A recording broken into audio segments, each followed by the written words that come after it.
Welcome to the Transfer Exchange Show. We are live and it's transfer deadline day.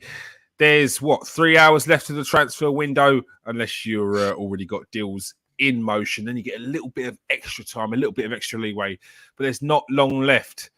One team in particular has done a lot of sales and zero inwards. That team is Arsenal. They have just sold their talisman, their top goal scorer for the last few seasons. Well, not last season. Right off. But previous to that, Pierre-Emerick Aubameyang has signed for Barcelona. What a deal for Barcelona. They've got him on a free transfer. Before we go anywhere, before we dig into any other transfer dealings, this is the hottest one off the press at the moment. It landed about 10-15 minutes ago, so it would be criminal not to speak about this. Steve, what details have you got on the deal? There was rumours that Aubameyang is going to take a reduced salary to make sure this deal got over the line. We saw some video footage earlier on with the representatives of Pierre-Emerick Aubameyang at the Barcelona's headquarters with Jordi Cruyff trying to thrash out a deal, and they got it done. Steve, first of all, tell us as much as you can about this deal, and then we'll get your opinion on it. Well, as you said, it's been the deal of the day, and I'm sure everybody's been keeping a breath of it, especially Arsenal fans. We all know what happened first. We knew that Pierre-Emerick had flew to Barcelona to what we thought was to thrash out a deal with the people of the hierarchy at Barcelona.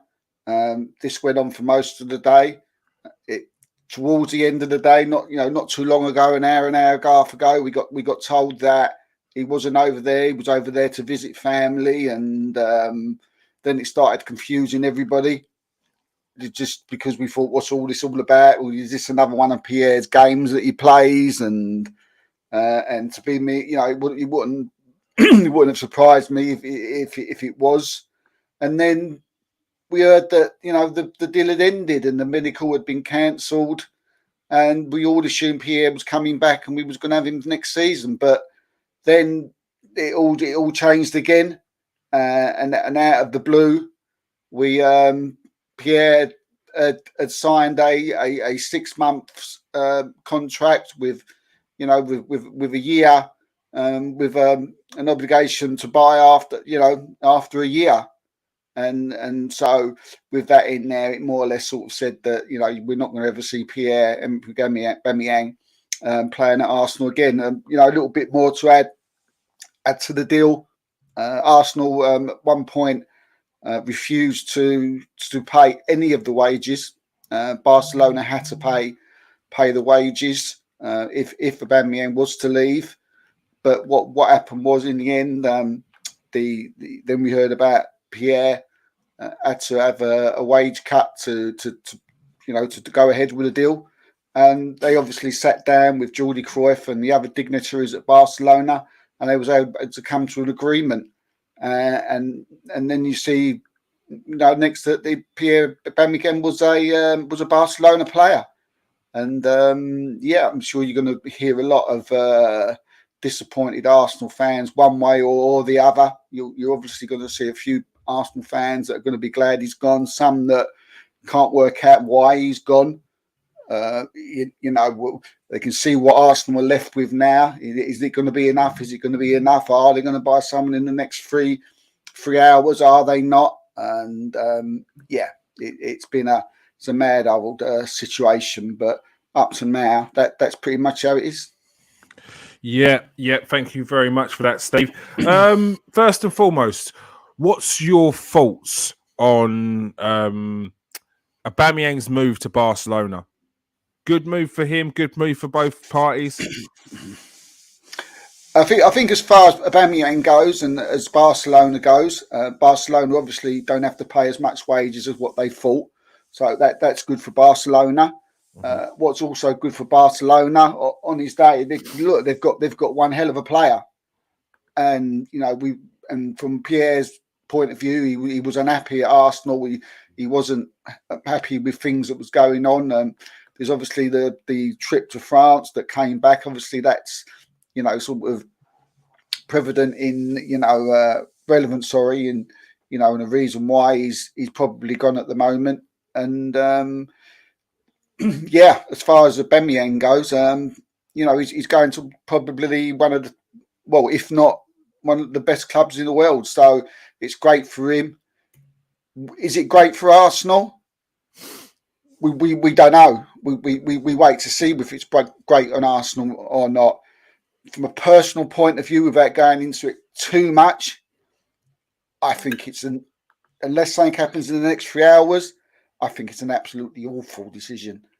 But there's a lot to come. We've got to read a lot and get into a lot of things, and the day's not really over. But to me, it's I can't believe that they've actually got rid of him and left Arsenal with Lacazette and Nketiah for the whole season. It just baffles me. And it has been for the whole season. So we could talk about Aubameyang's played the first part of the season. He scored 4 goals this season, and then he was left out of the team. Then there was the disciplinary issue, and then since then, Arsenal picked up a lot of points. And the majority of time, Lacazette has led that line. But I think the fear amongst Arsenal fans was that you couldn't rely on Lacazette to do that for a full season, no matter how well he's done so far, no matter how long he's been the gel together, the team. We can't expect him to keep that going the whole season because he's not done that in his whole Arsenal career. And then to fall back onto Eddie Nketiah is not the level that Arsenal need to strike fear in other defenders in the Premier League. But there was generally that hope that Arsenal may bring Aubameyang back into the team, but right now there's not even an option there, which is the craziest thing. Let's hear a little bit from the people in the comments section. We've got Glenn 10. How you doing, Glenn? Please, for the love of God, tell me we are signing a striker. Steve, tell Glenn you've got some good news. Glenn, I've been on this all day, and we've been ahead on the transfer exchange show at the top of many signings today. But Glenn, I wish I'd love to tell you that there was, but at the moment there's absolutely nothing. There's not even an inkling. If something's going to happen, it's going to be out of the blue. It's going to be something like Arsenal now. I think what Arsenal fans have got to give themselves a little bit of hope now is that Arsenal are sitting there with a hell of a lot of money out of Pierre-Emerick Aubameyang's wage packet in their hands. So they've got 3 hours now with £350,000 a week to go and say, here you go. Now, I know people will say, yeah, but we don't want to give someone £350,000 a week. I understand that. But there's a difference from giving someone 350 grand a week when you're sitting there doing nothing and pissing about than giving someone 350 grand a week when you're smashing goals in every week. Yeah. No one's even talking about 350 grand a week when you're bagging in 30 goals a season, are they? Exactly. Literally, no one cares. No one cares. But if for 18 months you've scored 10 goals, then that's a problem. That's a problem. Yeah. But, look, if anything happens while we're on air tonight, you'll hear it first because the people who I know will know first. So, yeah, let's hope something comes up, very, very, very soon. But no, I wish there was. We're talking about Calvert-Lewin.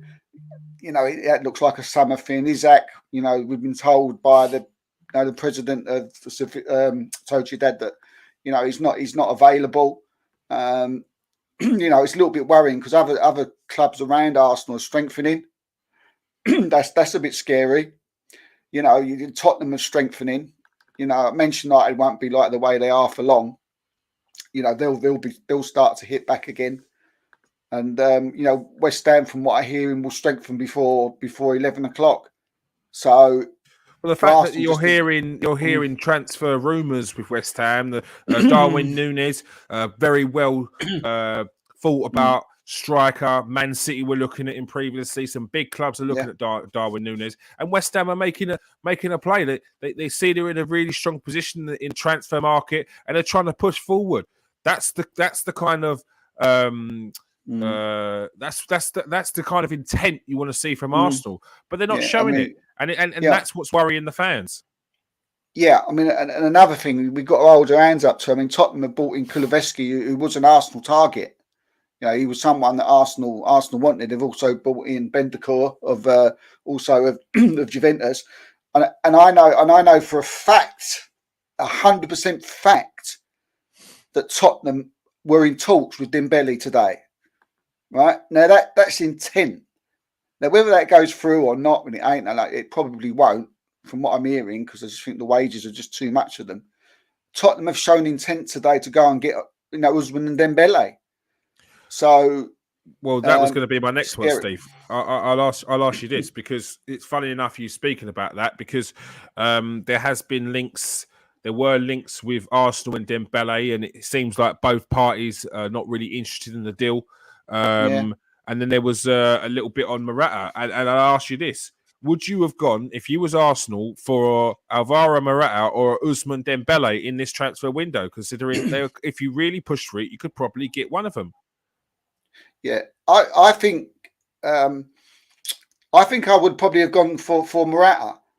I mean, Dembele just seems like a bit of a troublemaker, and from many people that I've spoken about. I've got very close links. We've got very close links, to people in Barcelona, and all they want is Dembele out. They just want to kick this guy out. They just don't want him, and that goes right down into like Xavi and the owners. They want him out.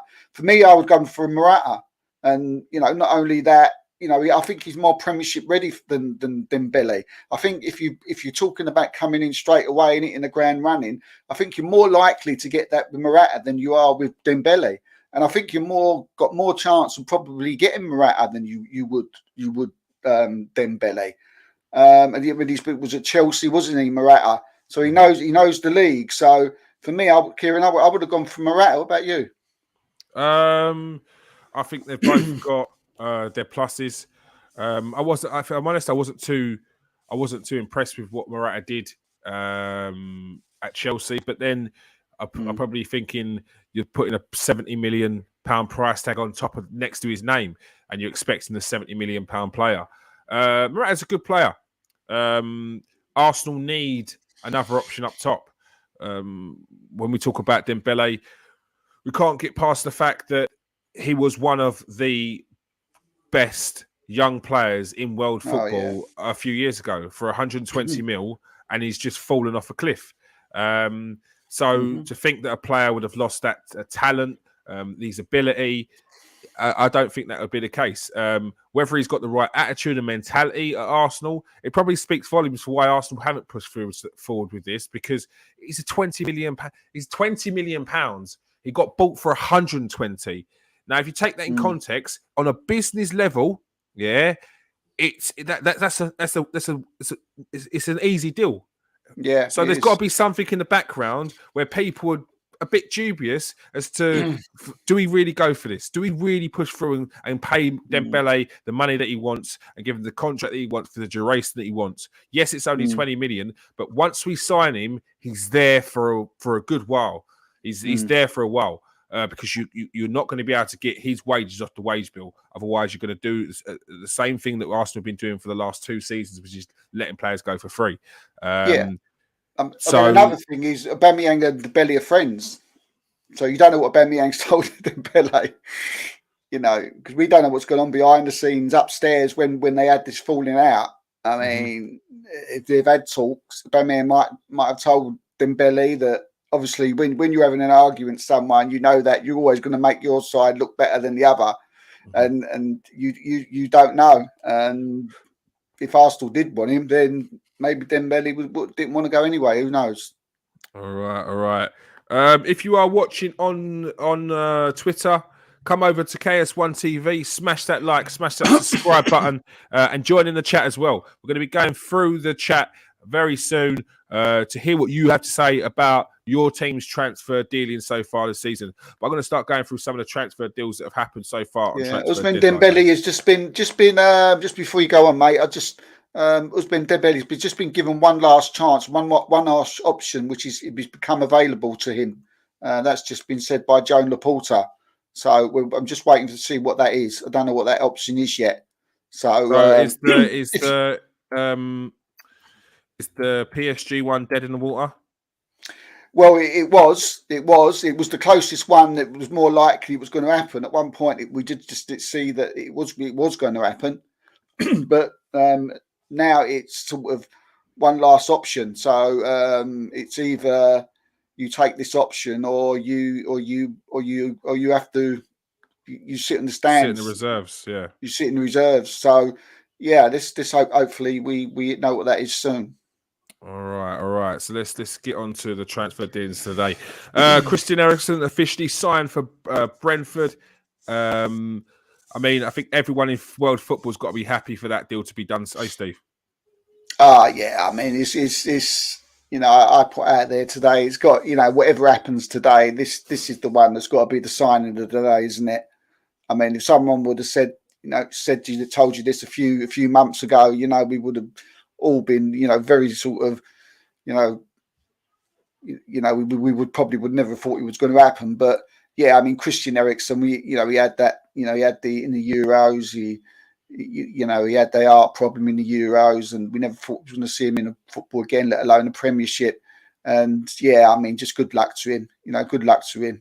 He's had all the tests, so everything seemed absolutely great with him. Brentford, I think a fantastic club for him as well. Nice family club, and yeah, what more can you say? And he's a lovely fella as well. Is Christian. So yeah, good luck to him, and well done Brentford for taking him.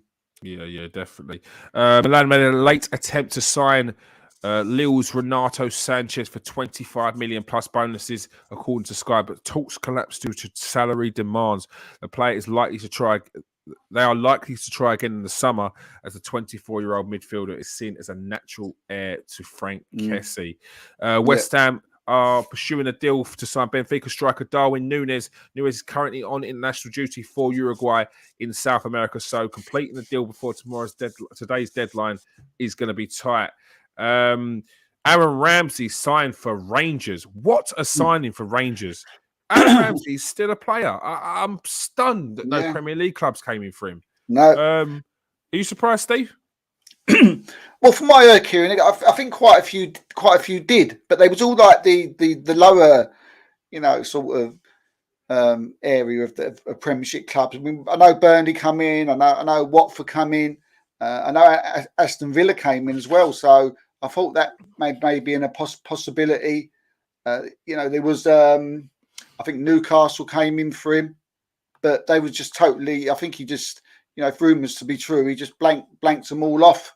But I think he wanted to play for a top club. I think he wanted to play in a big stadium, and I think he wanted to play in a place where he could still show his ability.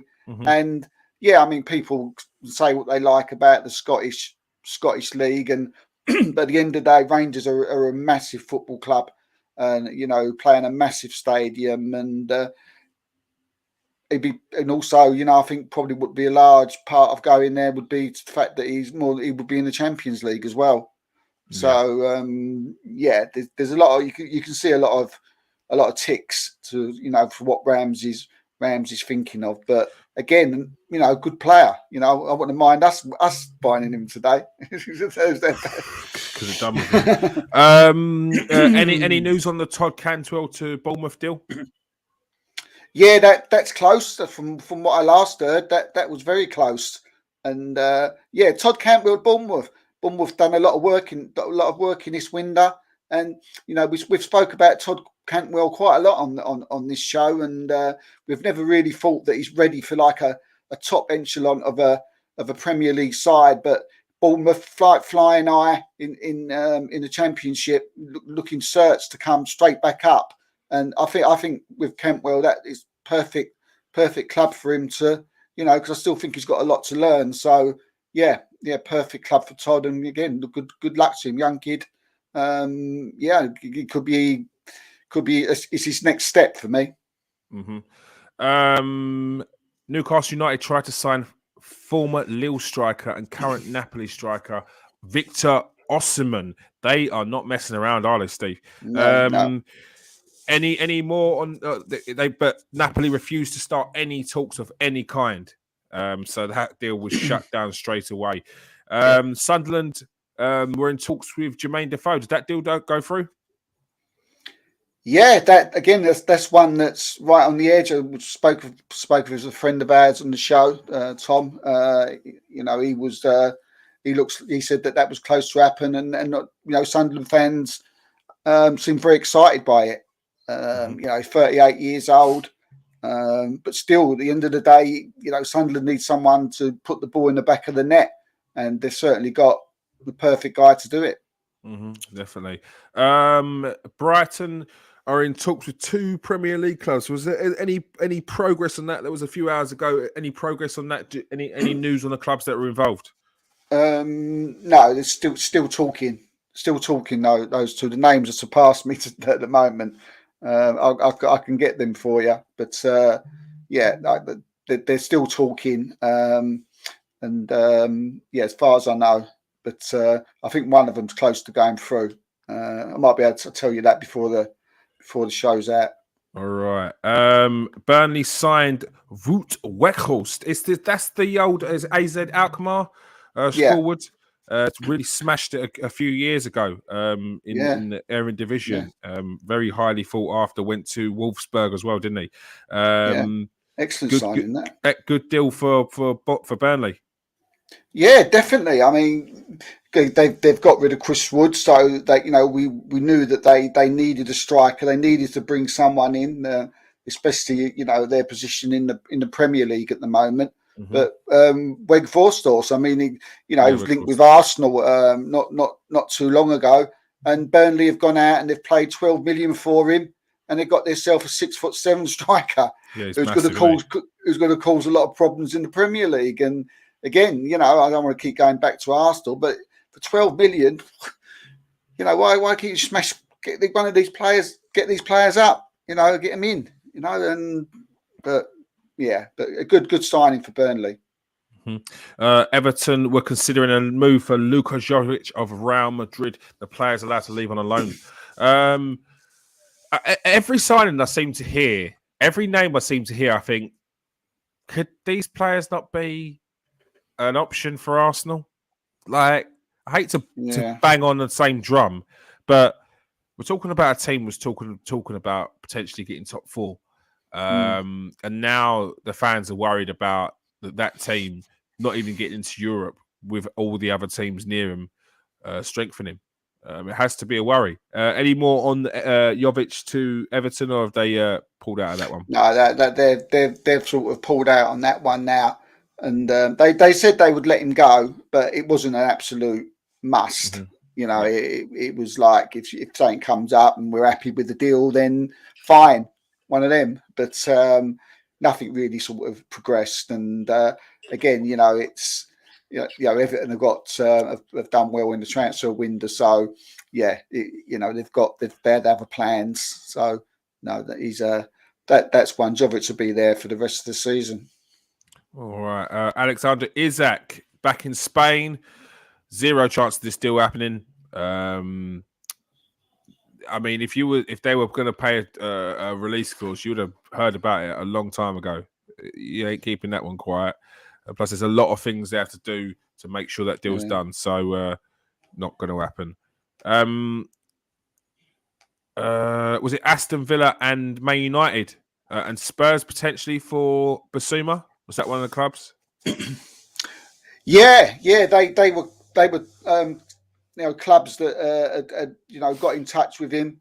Villa were very very, very persistent, and but again they've sort of signed a couple of players, and from what I know that they will be going back in for Basuma in the summer. So by the sounds of that, it looks like they've had a chat, tried to get him in January, and had the little nods as if to say, come in the summer, and we'll talk again then. But again, Villa, another club who have bought, and and if clubs like Arsenal, don't buy, then they've got to be careful of teams like Villa now. Yeah, there's a lot of potential minefields that Arsenal could be walking into this second half of the season, because as you said, there's a fair few teams that have upgraded. Villa, Everton, Tottenham, and with Arsenal got to play all of those teams. Espanyol director Jose Maria Duran said to eSport 3, Arsenal called for Raul de Thomas, but didn't even want to talk. But we didn't even want to talk. We won't let him go now. No way. His release clause is 75 million. This is what I didn't want to start hearing. I didn't want to start hearing deals that potentially move well away from our intended targets. Not that we know he wasn't a target in the first place, but he's a 27-year-old player. And yeah, I mean, his goal scoring record's not too bad. However, he was playing in the Segunda division last year, and £75 million for a player that was playing in the Spanish equivalent of the Championship. Emirates would be ripped down by the fans with their bare hands if that was to happen.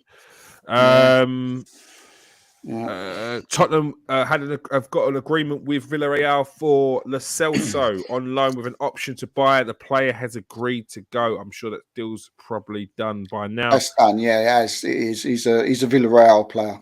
All right. Newcastle have confirmed that the goalkeeper Freddie Woodman, very highly rated goalkeeper Freddie Woodman, has joined Bournemouth on loan till the end of the season. See, Bournemouth again. Yeah, they really bought. They are not messing about. West Ham are again in the market for Jesse Lingard. The club are working hard to bring the England international back to the club. Why is that a deal? Why did the Newcastle deal break down with Jesse Lingard? Is it still ongoing? It's the board of Manchester United have turned around and said you're not going. Simple as. What's no clubs? It's lit. No clubs. Just a simple. You're not going. Okay. Ralph Ragnick had a conversation with Jesse Lingard. Yeah. And Ralph Ragnick apparently, which I'm a little bit dubious of, said that you can go, Jesse. And which obviously, and then it was just Ralph Ragnick told the board that he had given his permission for Jesse Lingard to go to Newcastle. And the board went away. They must have had a little chat, little meeting about it, and then they come back and said very sternly that Jesse, you're not going nowhere. You're staying here. All right. Well, that's fair. That's fair. They don't have to sell their player. They don't want to be in a situation. I don't know how to feel about that one. It's a. If I was a player, I'd be really annoyed.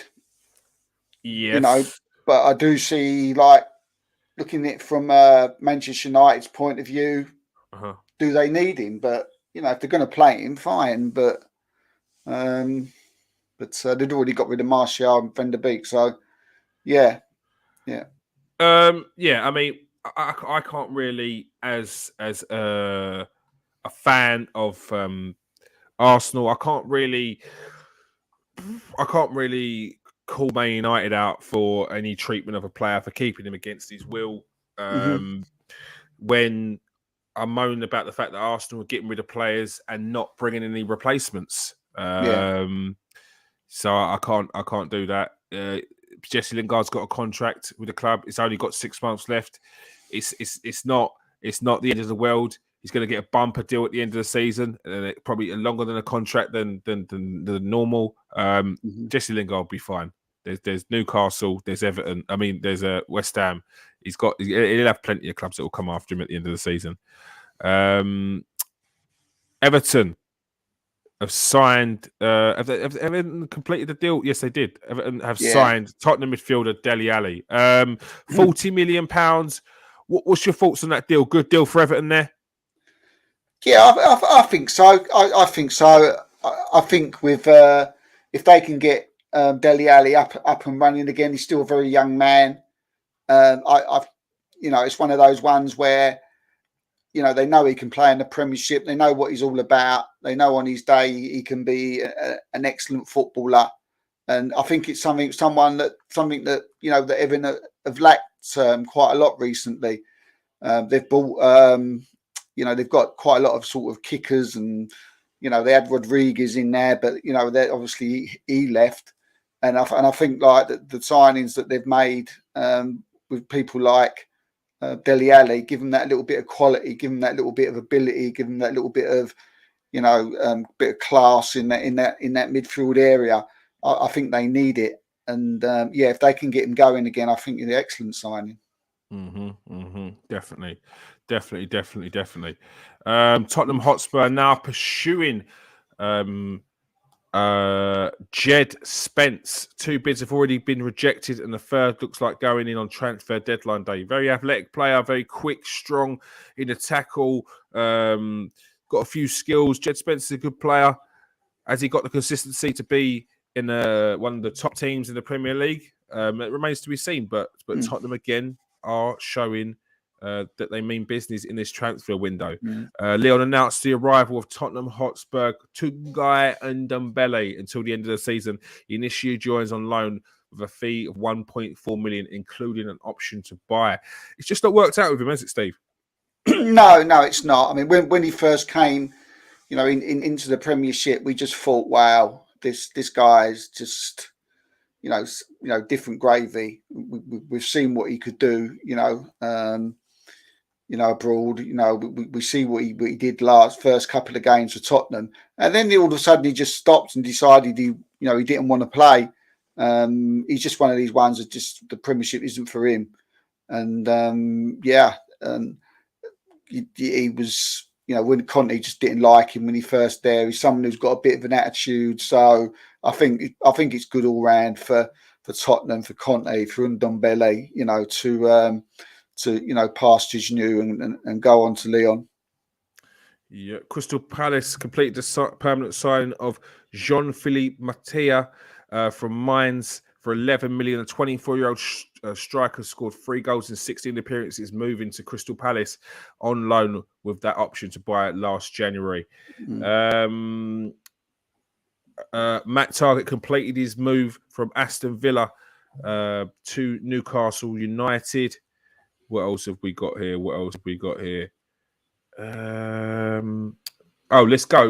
Let's go into the comments. Let's see what they're saying here.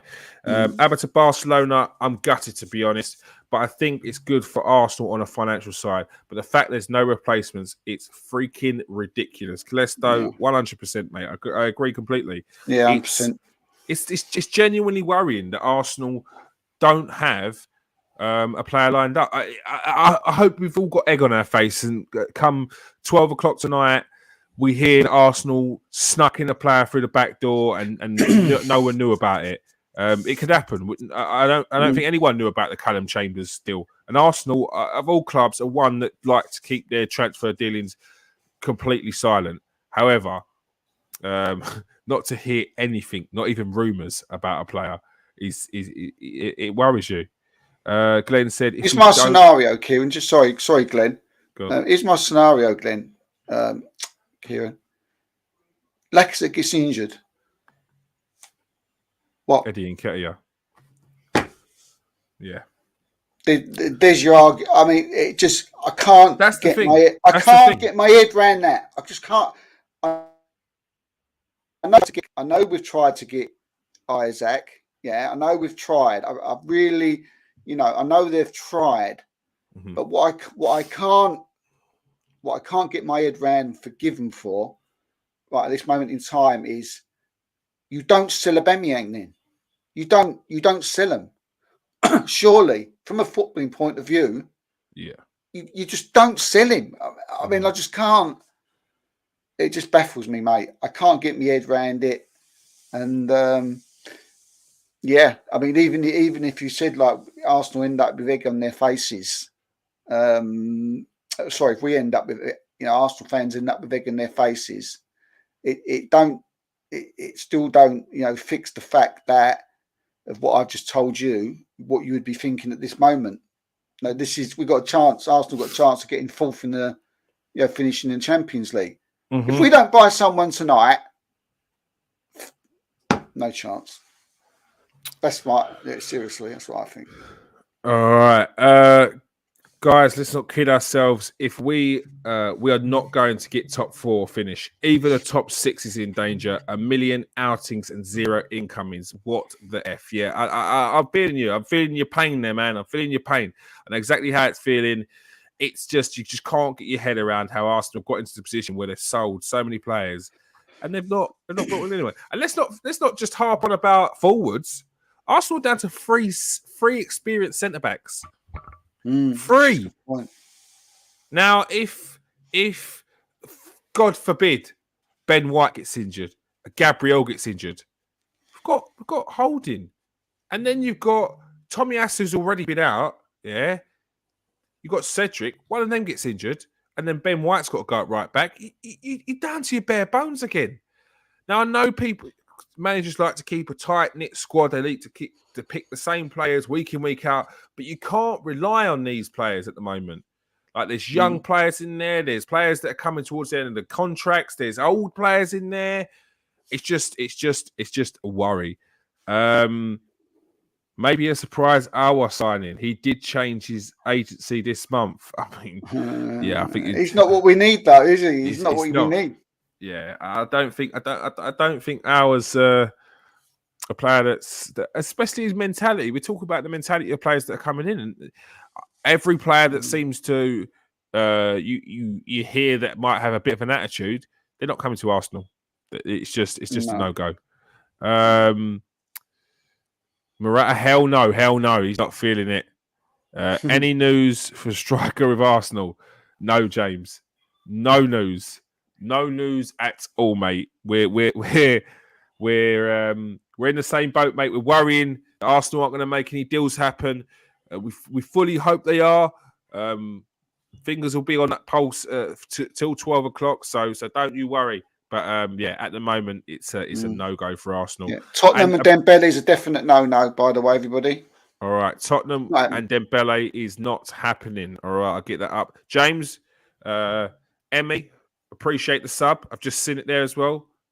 Ratings, thank you very much. Thanks nice one, mate. Thank you. Breaking news: Arsenal have signed an unknown defender from Kroenke's MLS team. I mean, I'll take that right now. It's a body at least. Aaron Tushti. Is it true that Josh Kroenke arrived at Colney this evening? I was told by someone who was at the ground, no. I was told by someone who was at the training facilities, and they were said there's a geezer in my DMs, and he's telling me that Josh Kroenke has just turned up at Arsenal. I'm standing by the door. He says, I'm standing by the door, boys. He ain't walked through nowhere. So I think that's just a rumour. I was told earlier. Probably shopping in Selfridges more than likely. Yeah, as soon as that came through, I did get reassurances that Josh Kroenke was not at London Colney. It could well be because I snuck in at the back door, but someone was standing by the front door and they said no. Looks like Pepe is going to be moved to centre forward to compete with Laka for the remainder of the season. You did when I saw Pepe in Dubai. There was a bit of me that was giving the old Arsene Wenger, it's like a new signing. And I think we were going to have to treat it that way. Pepe's hardly played any games this season, so it will be like a new signing. Let's see if Mikel Arteta can integrate him with the squad. Maybe that was in the back of Mikel Arteta's mind, that he's potentially sees Pepe as an option in one of those positions and he's going to utilise him more. We know that there was a bit of the old payment issue, which is probably the reason why I didn't want to go with that. I think it was till 2021. If they played him another certain amount of games, they had to pay a certain amount of money. And, Arsenal, whenever they can save some money, they will do. Bournemouth have bought Dembele. Oh, Bournemouth. That's true. It's very true. Bournemouth have just bought Dembele. What Dembele, Steve? Serki Dembele from Peterborough.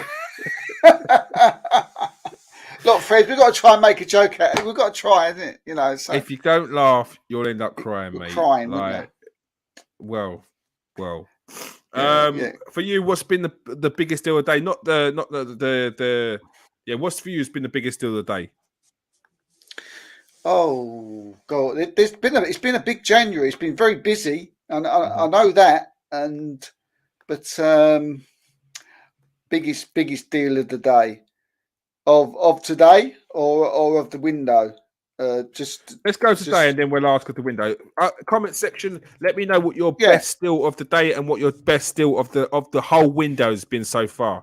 Go on, Yeah, Steve. I What's know the I'm going best to deal of name the day? someone, and then I'm going to think of someone else. But I think, as far as Premiership goes, I think the biggest deal of the day was Donny van der Beek going to Everton.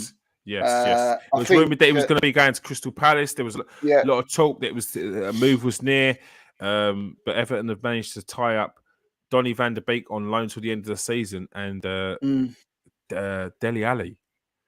Donny van der Beek, you're looking forward to actually seeing play. Oh yeah. You got to. It don't matter who you support. I mean, it's like everybody's become a fan of Donny van der Beek. Yes. You know, since he came here, and all we want to do is see him play. And and he's got a little connection to Arsenal as well. So we've taken him as one of our own. So come to us. We should have got him on loan. We would have done something with you, Donny. But 100%. We're family, Donny. We're family. Remember that. Yeah, exactly that family. But no, I'm. Excuse me, my light keeps going off. Right, yeah. See what I mean? Look, someone's playing up there. But we'll leave it like that for a minute.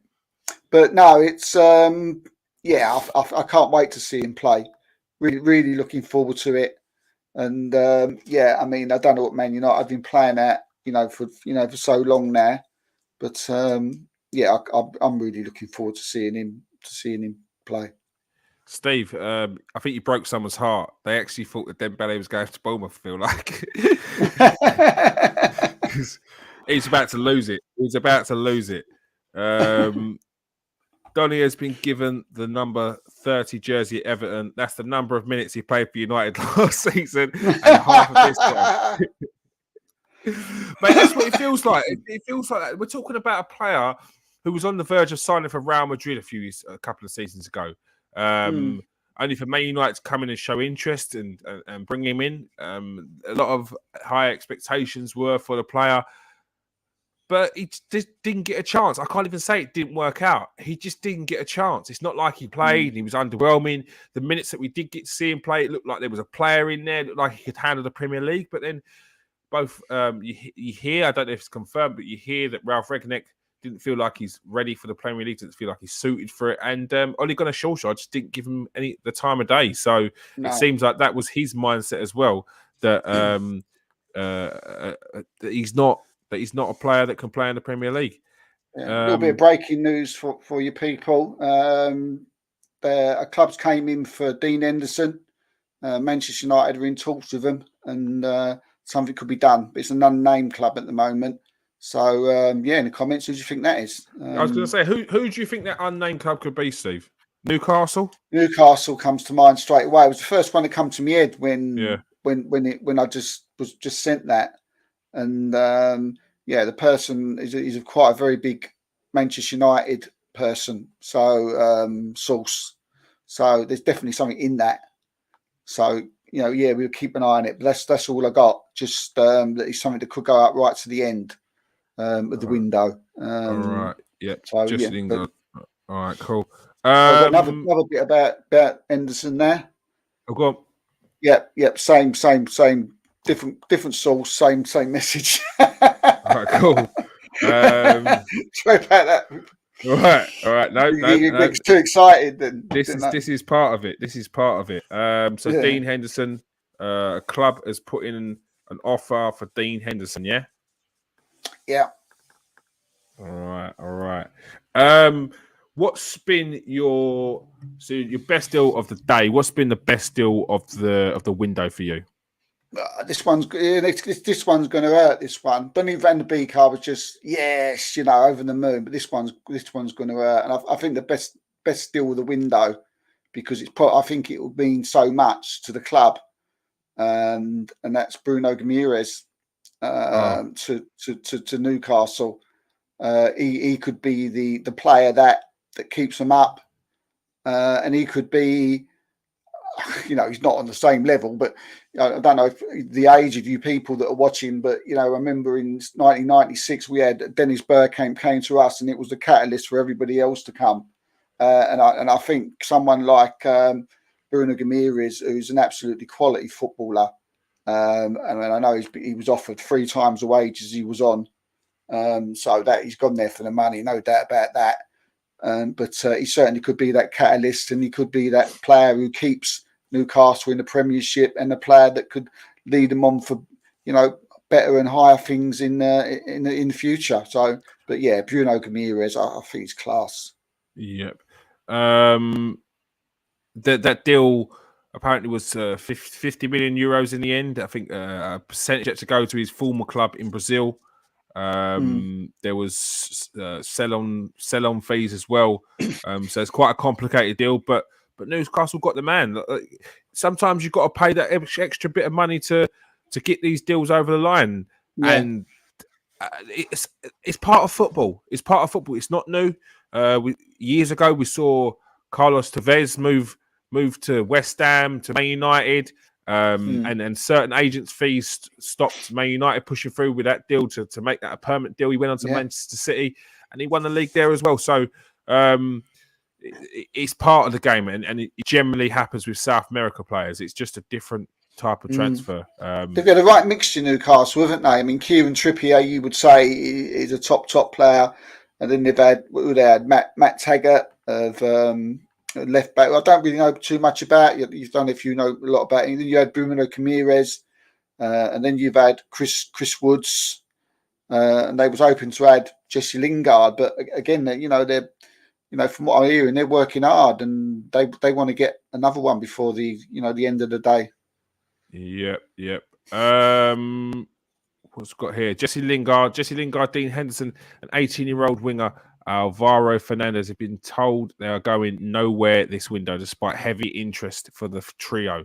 It's thought that Donny van der Beek at Everton, along with Mason Greenwood's absence, has forced the club to block further exits. Maybe I can see that, I suppose. Yeah. Who would you say, what club has had the best window? Certainly not Arsenal. Best window, I think the best club. I think Newcastle. I think Newcastle have had a fantastic window. I don't think it's over for them yet. They've bought some very good players. A nice little, what I call nice little mixture. One thing I was taught. I know quite a lot of Newcastle fans, and they was all saying like, "Oh, I want Dembele, I want Vlahovic, and I want this player," and I was like, "Whoa, hold on a minute. Let's walk before you can run." Yeah, for one, you were not going to get them, and for two, if you bought them, you'd probably still go down because they ain't there for the fight. You want players there for the fight, and players like Guimaraes and Taggart, Chris Woods, Trippier. I think Eddie Howe's, perfect players. For what they need to do, and that is, look, they say it, they need to stay up, and that's what they need to do. And I think Newcastle United or Aston Villa have had a good one as well. Steven Gerrard's got a good pull, I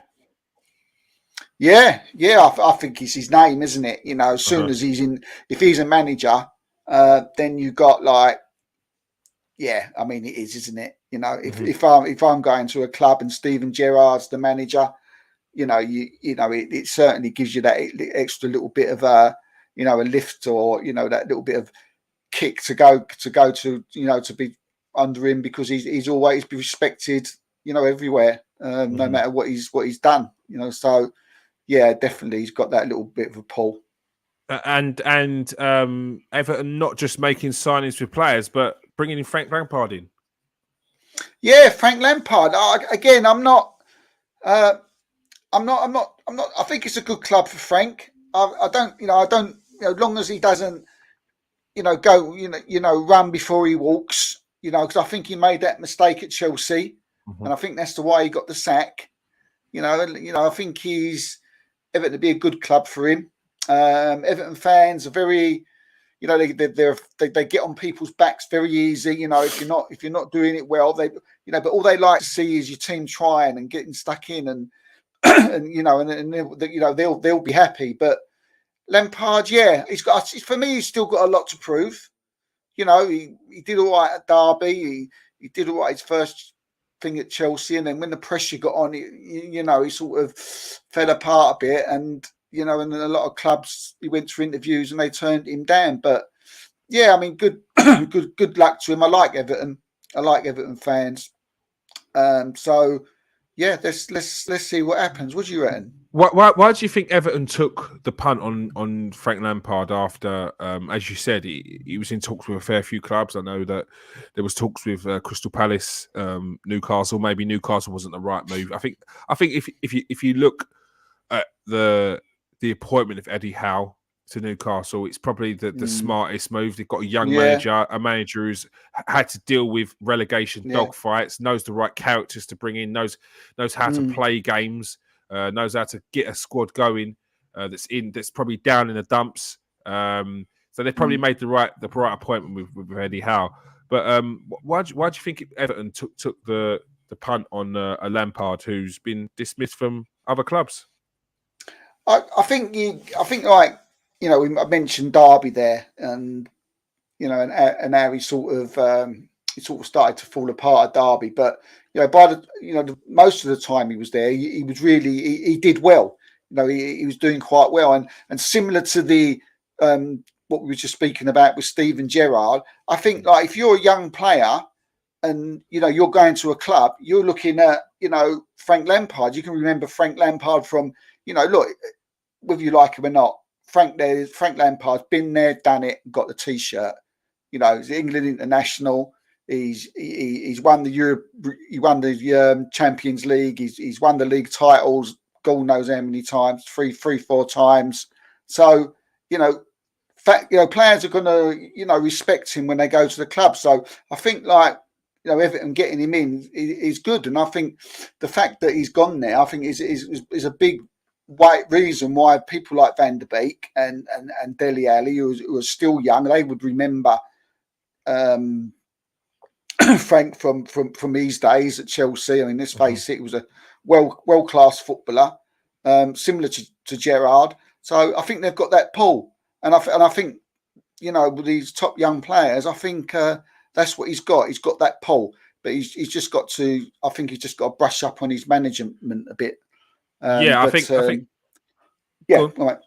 No, I think as you said earlier, when the pressure got to him, when he had to really start making some big decisions, when he had his budget, and he had to make a decision about some of the more experienced players, whether you go with the younger players, whether you go with the players that he's had to spend big money on, which you as an owner, you're expecting the manager to get the best out of them and to play them as well. When he had to make those decisions, it started to fall apart. He maybe didn't, too much too soon with regards to trying to get those players off the books, like the Aspilicuetas, the Rudigers, and not really taking into account what experience they could bring to the team and how he could help them if he was to deal with them right. I'm sure he's learned quite a lot by having to deal with those sorts of players, players he probably knew personally as well. But with this Everton team, he has got an opportunity to bring in his own team, his own players, younger players that are probably more suited to how he wants to play football. A bit more like Mikel Arteta in terms of if you bring in a younger player, you've not got that who are you sort of mentality, which you may get with some of the older players. So although they will have respect for Frank Lampard, it's a different kind of respect that you need to have for your manager as you would for a player. So it'd be interesting to see what he does come the summer and how he finishes this season. Because as you said, Everton fans are very top fans. They give it everything, but they want everything in return, and that's not too much to ask for. They're a passionate bunch, so we'll see how they get on with Frank Lampard this season. Do you think he failed at Chelsea because there was too many world class players there, basically, and it was just too early? They were just a bit, I think he played with 3 or 4 of them, didn't he? I mean, it was like, Yeah. I think that was an element of it. I think a big element of it was the fact that when you pay 70, 80 million for Kai Havertz, when you pay 50 mil for Timo Werner, when you pay all this money for players, you've got to get the best out of them.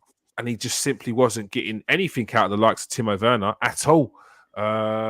If you look at the players that he was looking to get rid of, one of them is potentially going to Real Madrid this year and has been one of the best players in the Premier League in Antonio Rudiger. Every team wants that guy, and Frank Lampard couldn't get a tune out of him. Now, we had people turning around and saying Rudiger's reckless, he's wild, he's this, he's that. He's world class. There's no two ways about it. Rudiger is world class. He's just an aggressive defender, which you want an aggressive defender. He can play. He's got pace. He's got everything you want in a defender. So, and it's those things there where Frank Lampard, I don't think he got that right. You got to work with those personalities in the dressing room. And if you're not going to play them, you can't halfway through the season start dropping them because they're going to start turning that dressing room against you. And especially at Chelsea, the player power has always been there. So I don't know what they're feeding the players over there, but it's players first, then manager, not the other way around. Whereas I think at some of the other clubs, they've let it be known that the players won't rule the roost here. Yeah, I think just his man management needs improving a little bit. That's what I think. Yeah, and I think that will come with age, though, and experience. Yeah, definitely. All right. Let's get to the comment section again before we go and check up on any last minute deals. What's Paul saying? How you doing, Paul? Just so frustrated with Arsenal. Wasted so much time on Vlahovic, linked with name after name, but no concrete offers. What are Arteta, Edu, and the board thinking?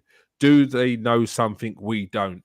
Look, it'll be interesting to see what the response is after the first press conference once this window closes. It will be interesting to see what Arteta says because he will have a lot of questions put his way, and they will let it be known that there's Arsenal fans that are not happy.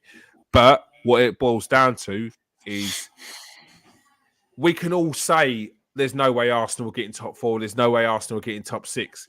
But until these results start going against us, we can't say it's for definite. So we have to wait until the end of the season to see whether this has ruined our season. Because we could talk about being top 4, we could talk about being in top 6, we could talk about having a good first half of the season, but it won't mean anything. It won't mean anything if we don't get into Europe. So that's what the frustrating thing is. What's he saying? The deal of the window. Isaac's to Arsenal in my dreams. Mate, there's a lot of Arsenal fans that are thinking exactly the same thing.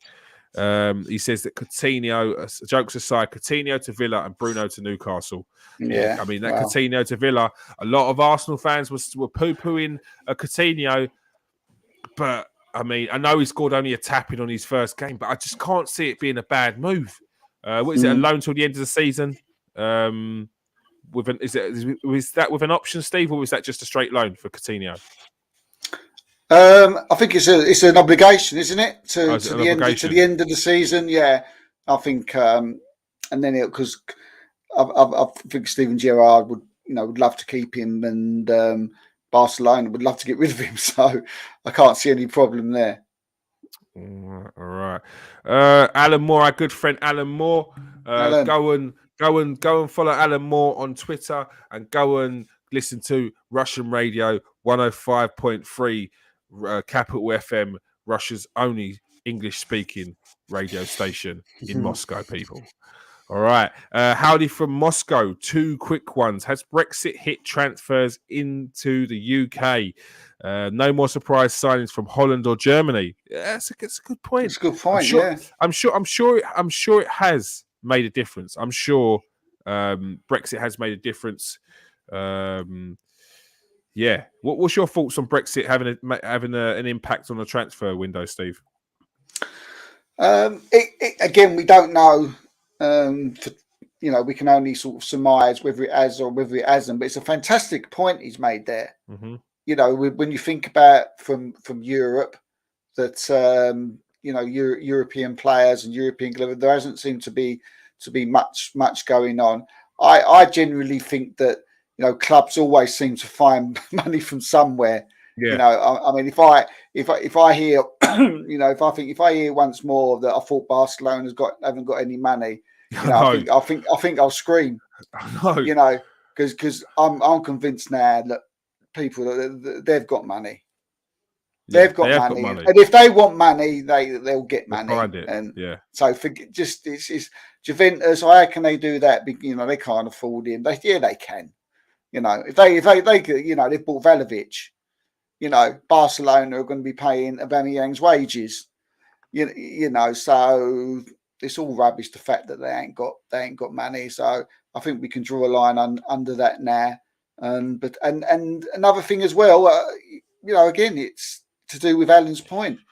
What you've got to realise is there's clubs like Arsenal are laying the money down on the table when they're refusing it.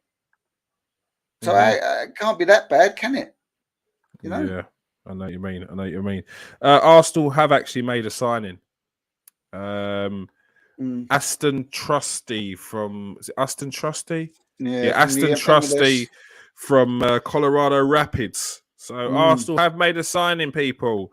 So you can't say they haven't signed anyone because they signed Aston Trusty from the MLS.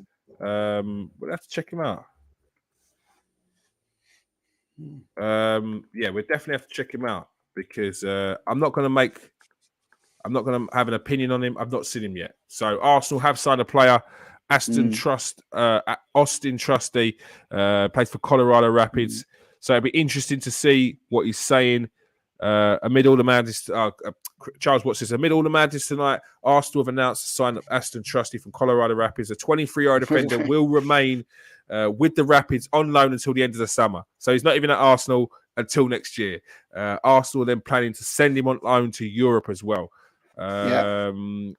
Just answer Alan's question there about the centre half. Sorry, Alan, that's been squashed. I'm afraid. No, you won't be signing that gentleman, Duji Kaletakar.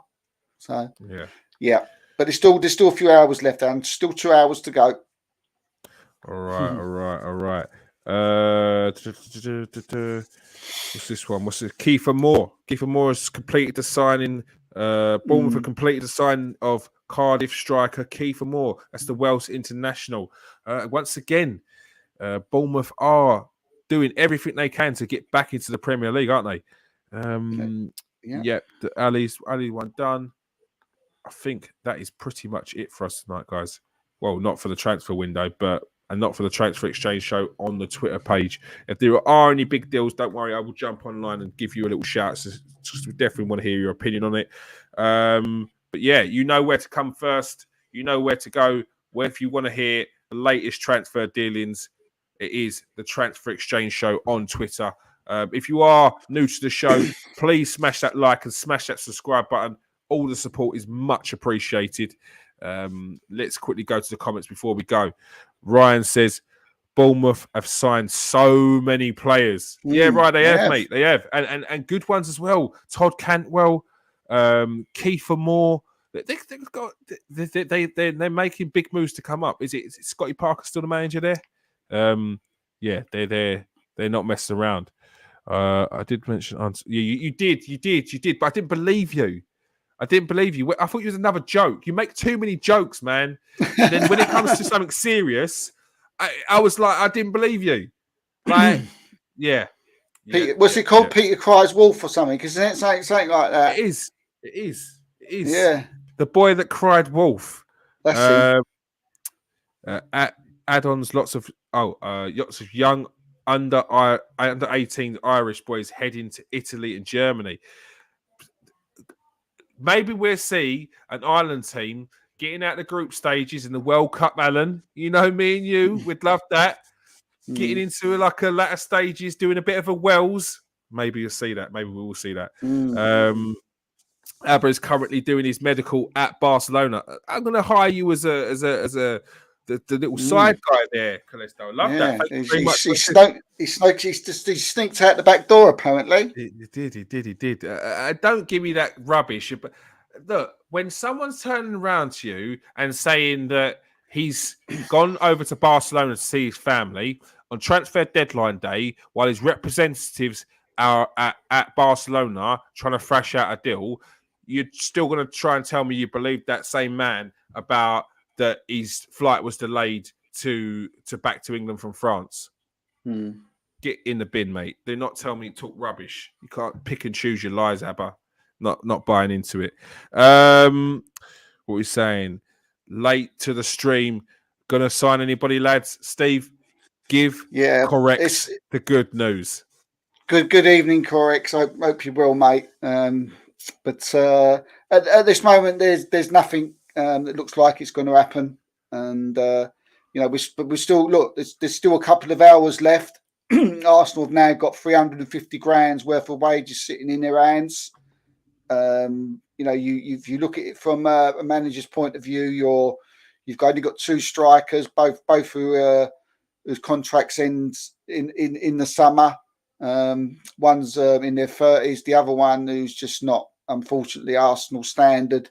So, look, 2 hours to go. You just never ever know. You never know. And if there's one side that needs to make a signing in this last couple of hours, it's Arsenal, Correx. But we forgive you for being late. And don't forget to subscribe. Yes. Subscribe. I was going to say, just press the subscribe. Just press the subscribe button, mate, and we're even. All right, we'll forgive you. We're even. And if Arsenal make any moves, I promise I'll do a live, no matter what time it is. All right, I promise that. All right. Whoa! What's this? Is Dembele, any news on Dembele to Chelsea? Tuchel wants him. Could he turn Dembele around? If Chelsea get Dembele, I'm getting a headache. This is not a good day. Yeah. Appreciate it. Loving it. Show's awesome, guys. After midnight. Thanks, here, but brilliant. It's worth it, Alan. Prise those eyes open, mate, because I'm going to be here for a long time. Don't worry. Correct. Yeah, if you want next week, we're doing a quiz. If you want to come on, Alan. Private joke. Oh, yeah. People. Yeah, because Alan likes to drop these quizzes on us, but it goes something like this. What's the difference? What's the odd one out? Steve K, Kieran Stewart, or Jerome Marks? And you're like, what? And it's like, and we go, Jerome Marks, and he go, correct. Steve K and Kieran Stewart, 70% of the time, wear hats on the show. And you're like, I don't know how I managed to win a point there. I've won the quiz. It's a great show. Make sure you join us next Sunday live on 103.5, Russians only speaking English radio station in Moscow, Capital FM. All right. On that note, thank you for joining us tonight. Everyone, thank you for joining us tonight, Steve. Cheers, mate. Absolute pleasure. Thanks for subscribing, Correx. Yeah, nice one. For subscribing there, mate. Cheers, guys. Enjoyed this. Off to bed to cry. It's midnight in South Africa. I mean, just go to sleep. Yeah, the pain will be over a lot quicker. All right, just go to sleep, and then hopefully, next game comes. Arsenal win. Yeah, and the momentum keeps on going. They keep that momentum till the end of the season, and then we're laughing. We're laughing at everyone else who spent money, who rushed out to spend money in January, and it was a waste of time. Yeah, and so you're going to need your strength for the Arsenal show tomorrow, so get that shut eye. You are. All right. Thank you, everyone who's joined us tonight. Very, very loving the energy in the chat. Really appreciate it as well. Thank you for joining us tonight, Steve. Cheers, mate. Pleasure. All right. Peace out, people. Subscribe. Stay safe and wash your hands.